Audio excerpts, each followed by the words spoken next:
Well, welcome to week number 13 in our series, Unstoppable. We're down to the final 2 weeks, and I know this may be hard for you to believe, but there are so many more things we could dive into. We could just keep going for a while now. Next week, we'll conclude with an overarching theme of the continuing mission of the church. Now, chronologically, we made it through chapter 15 of Acts, so I would just encourage you to keep reading all the way till the end in chapter 28.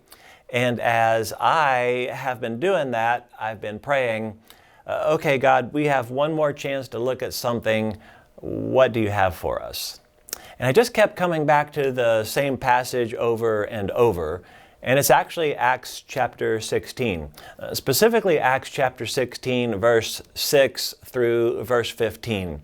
And this is going to be a section I encourage you to read from beginning to end together in your group. And depending on your reading speed, it's probably only going to take you about 2 minutes to read that. Now, the characters in this section of the story are Paul, who we've looked at in the past, a young man named Timothy, another man named Silas, and it seems like Dr. Luke, who's the author of this history of the church in Acts. They're all seemingly traveling together from town to town, area to area, just sharing the message of Jesus and establishing churches. And everywhere they go, people are responding. I mean, it literally says before this in verse 5, the churches were growing numerically every single day. So there's this incredible momentum behind what God is doing through them.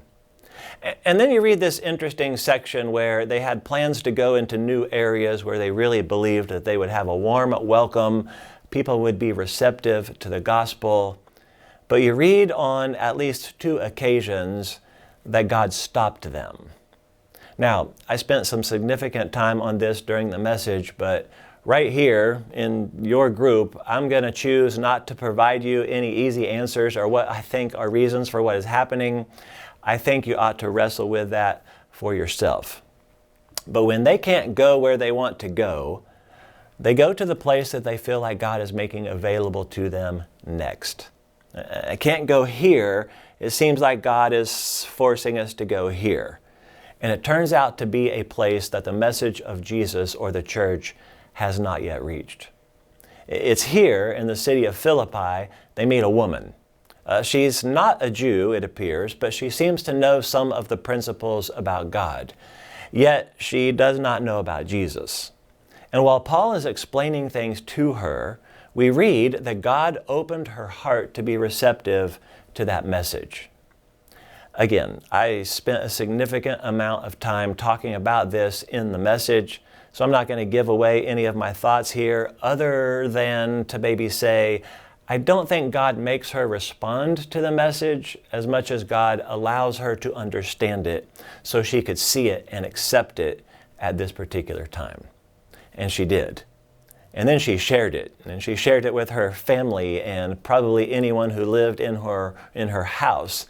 And they were baptized. And we know that this is the beginning of a church in this influential city of Philippi.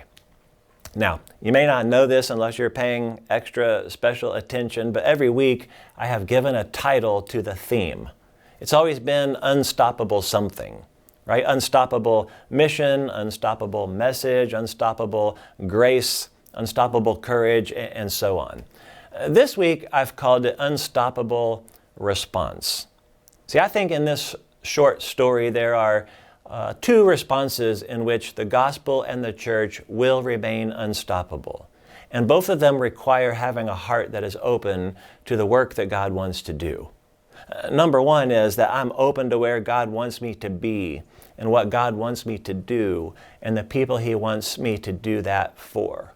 Like when we're being witnesses in the place and the time that God has us now and not the place that we want to be, the gospel will remain unstoppable. And then 2, when people who have yet to embrace the gospel message or have yet to become a part of the church are courageously willing to ask God to open their hearts to receive what He has.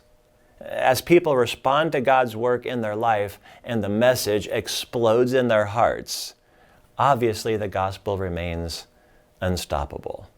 And that is the unstoppable response.